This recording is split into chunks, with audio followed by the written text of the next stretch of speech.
Bari Weiss is now the editor-in-chief of CBS News. I'm probably going to join ICE so I can go to the Super Bowl, and Pete Hegseth fat shames a room full of generals. Stop eating! That's why you're fat! Paramount bought Bari Weiss's Free Press Substack for $150 million and named Weiss the editor-in-chief of CBS News. As my friend Iowa Hawk said on X, the most hilarious boomerang in the history of boomeranging approaches its ultimate denouement. This is my favorite meme of all time, the domino meme. It's like the New York Times interns talk shit about Bari Weiss and Slack, and then Bari Weiss runs CBS News. Wait a minute. How did this happen? We're smarter than this.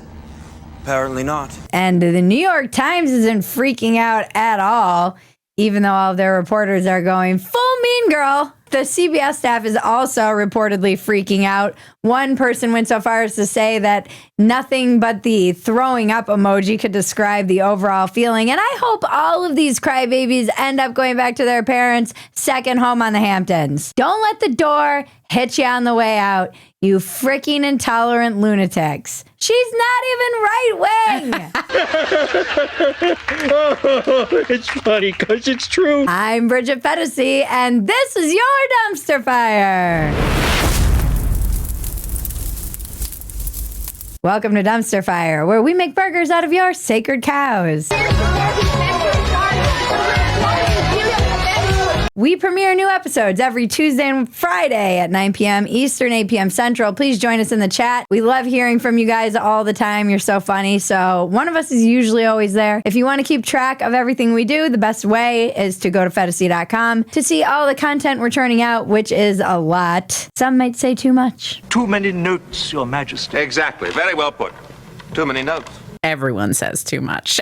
No, literally everyone says too much. I get it. There are just as many notes, Majesty, as are required. Chickens come home to roost. I mean, there has to be a joke here about revenge is a dish best served with a side of $150 million. Bari Weiss is officially mainstream. Well, she's back in the mainstream media. CBS is paying for the Free Press brand. And sure, CBS's brand is in the toilet and Paramount is struggling right now.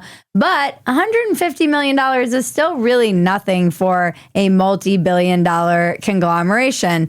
This really is just a rebrand. People are saying, is this overvalued? I don't know. Their Free Press is Bari, and if Bari goes away, there's no Free Press. Full disclosure, I know Bari, so she works fucking hard, pretty much harder than anyone I know. The woman is always working. She's also a genius at knowing how to ride the zeitgeist. So you have the power to put your finger on the pulse of society?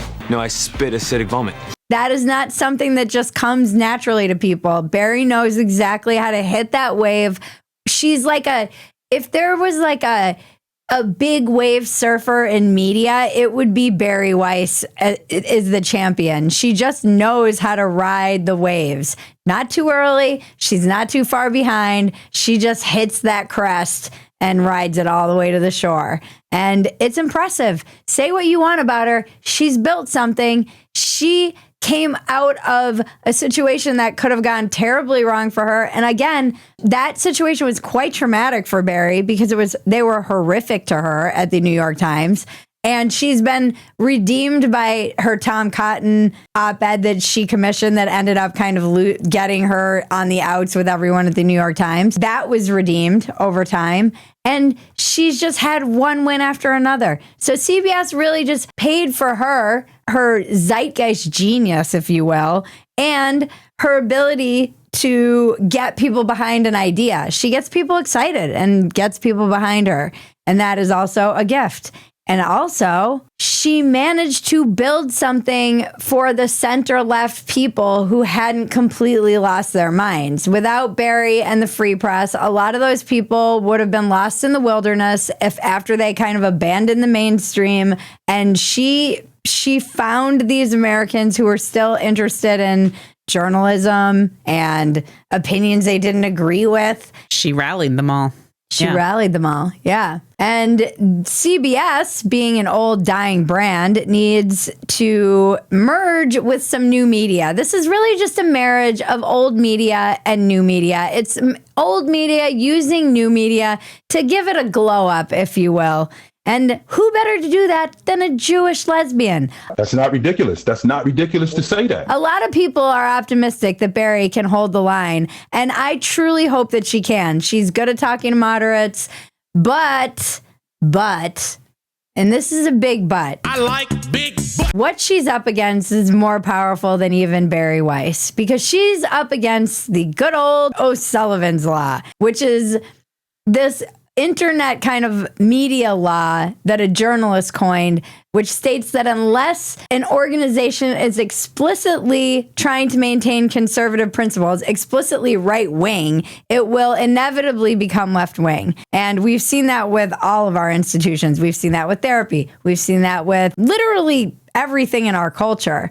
And I think institutions probably just succumb to whatever the zeitgeist is without clear guidelines. We also saw this with all of tech going to the right with Trump winning this election. But it's obviously clear that the American zeitgeist right now is still left-leaning and always kind of moves in the direction of progressivism. And Bari is not explicitly right-wing. She's moderate. She is socially liberal. She believes in the First Amendment. She voted against Trump in 2016 and 2020, but she also got canceled. And so that makes her one of us. One of us. Gobble, gobble, gobble, gobble, one of us, one of us. I never really got canceled, though. I wasn't big enough to get canceled. No one cares about me, which is the way we like to keep it, guys. We like to roll deep right under the current. The problem is no one gives $150 million to people who are riding under the current. How dare you, Megan?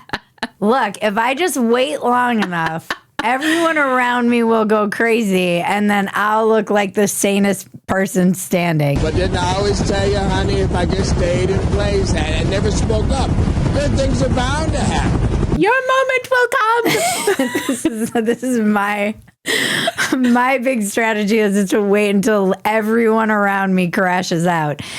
Bari ultimately believes most of what the left wing believes, but more importantly, she believes in some of the basic tenets of journalism. She put out a letter saying, here's what I want from journalism. Here's what I feel it is and what it should be. And truly, no one with a brain could disagree with this. Although she will get a lot of pushback that she is pro-Israel, that she will always defend Israel. Obviously, a lot of the people on the right are coming out and saying that this is, if you push back against her in this way, you'll get silenced. So it's going to be interesting to see her navigate the new cultural realities around Zionism as well. It is hilarious, though, that given that everyone in the media, especially in the alt space, Austin brain particularly, is like, the Jews, they run the media. And everyone's like, yeah, no, they don't. Normal people are like, no, they don't. And then Larry Ellison is like, hey, Bari, you're the head of CBS News. We know you have no experience in TV media, but we need a Jewish lesbian running the media. CBS is buying new media that people trust, and that is something that Bari has built. But half the comments on Bari Weiss's social media are people going, I'm out. I unsubscribed. You sold out. I'm not going back to the mainstream. It doesn't matter if she needs to thread this needle or not. I also think Bari is smart enough to see the writing on the wall and understands that you're not going to make a lot of money trying to get $80 here, $80 there in subscriptions. The big money is in venture capitalism and in media conglomerates like billion-dollar organizations like Paramount. She understands that in order to take her organization to the next level, she needs resources, and you've got to scale up, and that's not going to happen. The subscriber model, subscriber fatigue is real. We see it. We've seen a massive shed over the past year, other than recently where you guys all came through and helped us out. But being independent, like she's being out there, and she even had investors behind her, it's It's impossible. You either need help or you need to blow up. And we have done neither, but we have survived. And Bari was smart enough to see the writing on the wall in this industry. She needs help. She needs support. If CBS offered us $150 million to take over Stephen Colbert's role, would we say no to it? Of course not. I would be dressed up like a vaccine dancing. Dance, monkey, dance! We would be answering to the corporate shills, and our audience would be furious. Wouldn't it be better for us to be able to reach more people with more institutional support with our messages of the end of the world? Shut up and take my money! I could probably be the new Colbert. That would be amazing. Give me that late night show. It would be fun. Watch, though. We will finally get the call from Bari, and instead of a Colbert-like show, she's going to be like, hey, Bridget, we really love what you're doing with your weather reports on Dumpster Fire. Not your interviews with Walk-Ins Welcome, not your writing on Spectator, not your hilarious commentary on Dumpster Fire. What we really want is to be in charge of the Mexican weather girl recruitment. Go find us some hot Mexican women who want to stay in the country. If people are getting their weather reports from hot Latinas, maybe they'll stop thinking Jews control the weather, which they do. They want everyone to think that hot Mexicans control the weather. All jokes aside, this is good for media. I believe it's good for media. It's making all the right people mad. And I can always tell how good something is by how many idiots are getting mad. Before our next segment, don't forget to like, subscribe, touch my bells and buttons, and tell your friends about us. We hit 100,000. So thank you so much. We are figuring out how to shoot the Mexican weather report. It's not like it's hard. We're just figuring out scheduling, and we have a funeral to go to this weekend. Thank you for your kind thoughts and prayers. We appreciate them. It was a family member, so you have to stick around through the ad to see the weather report, guys. Sorry, them's the rules. You all know how much I love my Bon Charge. Getting older, it's not fun. That's why I love my Bon Charge red light face mask. I use it for 10 minutes every night, and you can use it while you're doing whatever, watching TV, grilling, cooking a meal. But for me, it's my me time. It's the 10 minutes I can actually stop, breathe, relax, be quiet. The red light mask boosts collagen and elastin production and helps get rid of those fine lines and wrinkles and even my sunspot. And it also helps with sore jaw, eczema, migraines, acne, scar tissue, wound healing, razor burn, and even ingrown facial hair. My skin looks younger and glowing, and it just helps me feel fresh and amazing. And again, that 10 minutes is a nice reset anytime during the day. Go to boncharge.com/Bridget and use the coupon code Bridget to save 15%. That's BONCHARGE.com/Bridget and use the coupon code Bridget to save 15% off your entire order. There's a link in the description below. Holidays are coming, and this is a great gift. Now let's check the weather with Jackie Ainley. Vámonos para el noreste del país, 24 grados para San Luis Potosí, 32 en caso de Linares, acompañado de precipitaciones, así también como en Tampico, Ciudad Victoria y Matamoros, 32 a 33 grados, caluroso para Nuevo Laredo, 35, también como Piedras Negras, Acuña, 32 grados, Monclova, 34, para Parras, 27 grados. Para Toluca, después de esta mañana de un solo dígito, 9 grados, la máxima a los 18, dejando un ambiente fresco para esta tarde, cielo parcialmente nublado, chubascos, tormentas eléctricas hasta un 60%, así que... Thank you, Jackie! Anti-ICE protests have taken over Portland and Chicago. The Antifa frog got maced.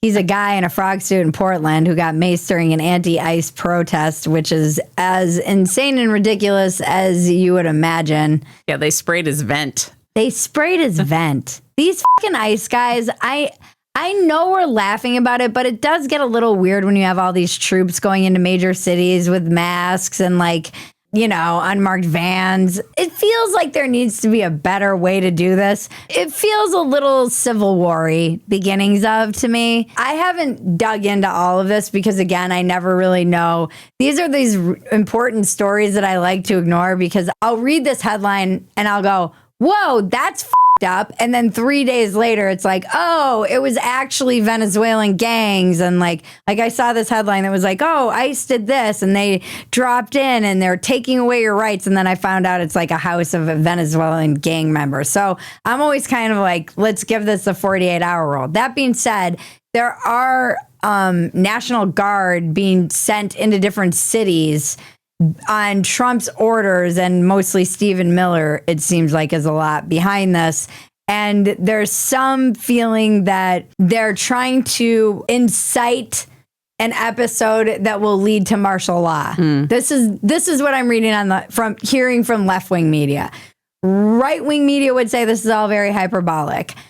How do you guys feel? Tell us in the comments. Is martial law coming? I don't know. We can cover that later after we're in martial law. So this is how liberty dies. So I'm a little confused about what's going on, but I do know there are anti-ICE protests and they're always burning shit down and the political violence is escalating.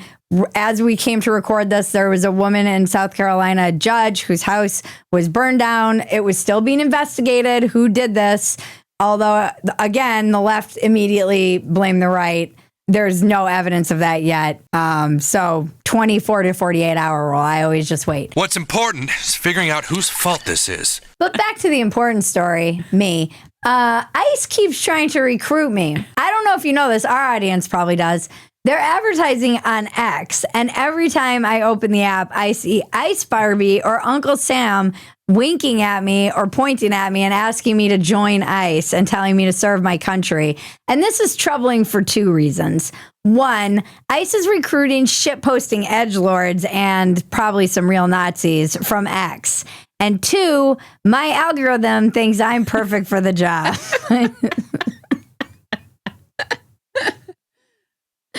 Now, I am a shitposting edgelord, but I am not a Nazi. It's funny to me because I clicked, of course, on the ad. Oh, well, that's why you're getting a million more ads. Well, I wanted to see what they were offering. And like, times are tough around here.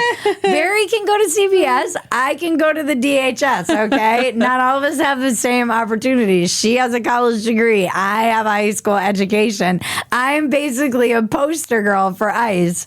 They're offering $50,000 off your college debt, which I find funny because I don't think, given what I've seen from this population that works for ICE, they're the college-educated people who are paying off their student loans. Although maybe I'm wrong. Yeah, some sweet bonuses, but also you get Super Bowl tickets. Just kidding.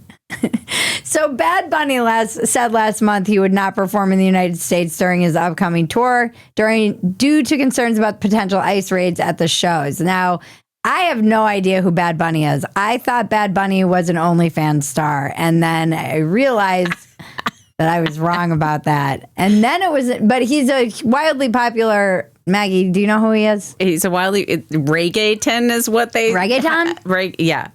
I don't even know what that is. I'm too old to care about Bad Bunny.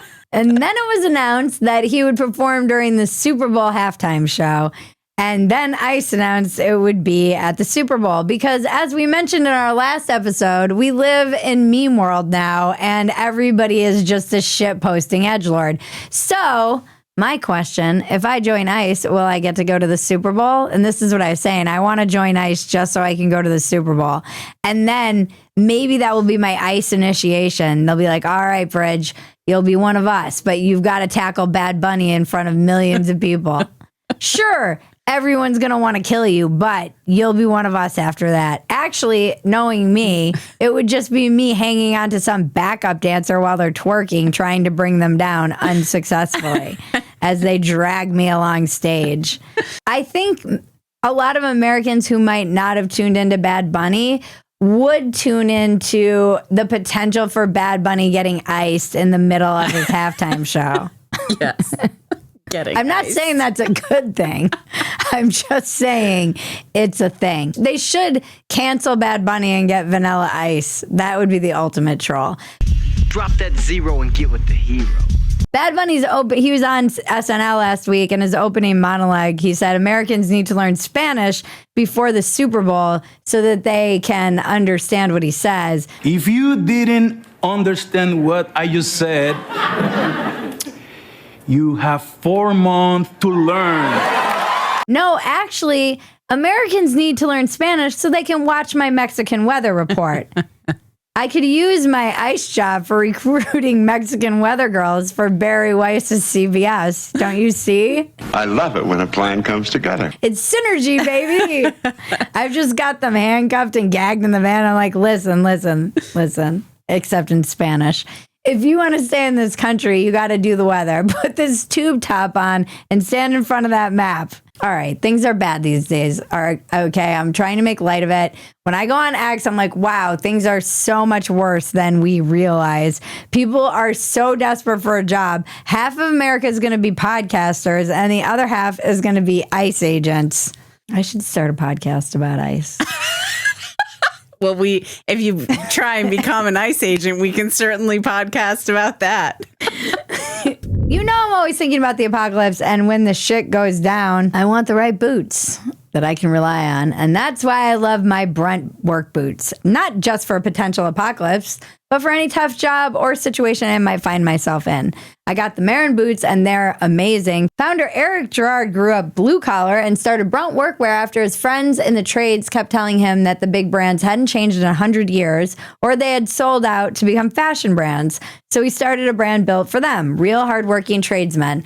Choosing work boots used to mean sacrificing comfort or durability. If they felt good, they didn't last, and if they lasted, they wrecked your feet. BRUNT built tough boots that feel great from day one, no break-in, no sore feet, because people doing real work shouldn't have to choose between comfort and durability. BRUNT was tired of the workwear brands out there cutting corners. You work too hard to be stuck in uncomfortable boots that don't hold up. So they built something better. Boots that are insanely comfortable and built for any job site. For a limited time, our listeners get $10 off at BRUNT when you use the code DUMPSTER at checkout. Just head to bruntworkwear.com, use the code DUMPSTER, and you're good to go. Link in the description below. The Trump administration is making fat shaming great again, which is ironic since that whole administration is sponsored by McDonald's. Defense Secretary Pete Hegseth gathered military leadership and complained about fat generals. And this is exactly what I expect from the Hadi administration. We covered this when they first came in. We said it was an administration of hotties. They were making hot great again. And I would fully expect them to start screaming at all of the fatties. Roll, you fat bitch! Look at them generals! Nobody loves you! You're not even a person! This is what the hotties have to do. Get the fatties in line. And I think probably all of the generals being flown out to D.C. and sat in that auditorium was mainly just for public consumption. It was a public excuse to get them all together because he probably put them all in a skiff to talk about China and Russia and the looming threat of World War III. But the cover is that he was calling them all fatties. There's no way with everything going on that there wasn't like a real reason for him to bring all the generals together other than to fat shame them. It is hilarious that this is the guy, this commentator from Fox News. Like, we live in a time where it's just podcast nation now. Our whole entire system is run by people who are in podcasts. Fox News commentator runs our military. Meanwhile, I fully expect Tulsi Gabbard to hack into my phone. Have you gotten your steps today? It's only a matter of time before we start like a national broadcast exercise hour for all of America. Right. Let's see which one of us can touch his toes. Right over from the hips, brothers and sisters, please. 1, 2. We're just becoming more and more like China every day, honestly. It'll be like morning push-ups with Tulsi, afternoon CrossFit with Marjorie Taylor Greene. And it's still weird that Hegseth is a U.S. Secretary of Defense. Call me crazy, but I don't know if you should be able to go from being a Fox News commentator to running the military. Now, I know we have defended that, and I'm sure he's perfectly acceptable, but it's also hilarious how Joe Rogan has a better placement for high office than Harvard does. Rogan had Tulsi Gabbard, RFK Jr., and Bari Weiss on his podcast, to name a few people who are very high up in American media and politics now. And meanwhile, Harvard is busy with Lahore, Vagistan, as we covered last week. They're aiming for a completely different market, a market that is isolating itself from the rest of America. I've been on Rogan 8 times, and it gives me hope for the future. Maybe someday I can control the media too. This is how I go from being just an ICE underling tackling a Bad Bunny backup dancer to being the head of DHS. And it's all because I learned Spanish. Just kidding. I'm learning Arabic because I'm a pessimist. That's fair. Phetasy News. Phetasy News. If you love Dumpster Fire, the best thing you can do, truly the best thing for this last remaining independent record label in media, is become a paid supporter at Phetasy.com. I can't promise you that we won't ever sell out, but it will probably be for at least 2 to 3 years. You get the unedited version of Dumpster Fire, and we leave a lot of inappropriate things on the cutting room floor. You also get access to everything else we're doing, and it's quite a lot. Join us on YouTube every Tuesday and Friday at 9 p.m. Eastern, 8 p.m. Central for a new Dumpster Fire. Thank you to everyone who helps make Dumpster Fire possible. Thank you, Ben, Kevin, and Better Phetasy for your work on the show, and Marlene. Thank you to Co-Pure and Brunt for sponsoring today's episode. Thank you to all of you. We love you. We are nothing without you. Thank you for spreading our message of Dumpster Fire far and wide. And thank you, Maggie. Thank you, Bridget. And now to cleanse your palate. The internet is glorious.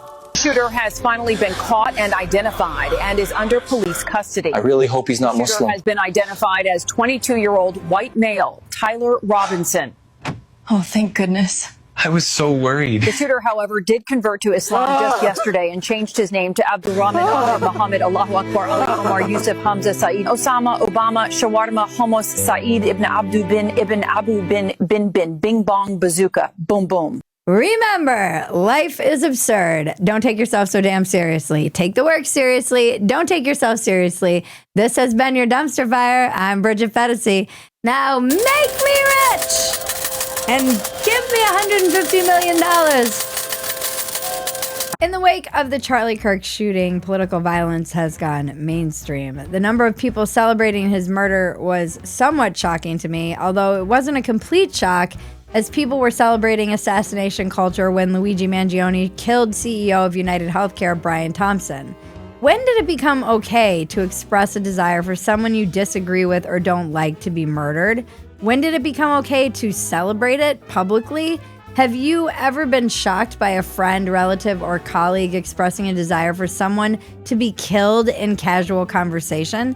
Has someone you know been radicalized? Have you been radicalized? Have you been radicalized by other people's radicalizations? How do we step back from this cliff? Join me, Bridget Phetasy, on Real America Wednesday, October 8th at 7 p.m. Eastern, 6 p.m. Central. We will be live discussing this. My guest will be Stephen Miller, aka Red Steez on X. You can register to join the conversation at twoway.tv/BridgetZoom, or you can simply watch the episode at Real America Phetasy on YouTube. Go subscribe to that channel now if you haven't already. We'll see you on Wednesday.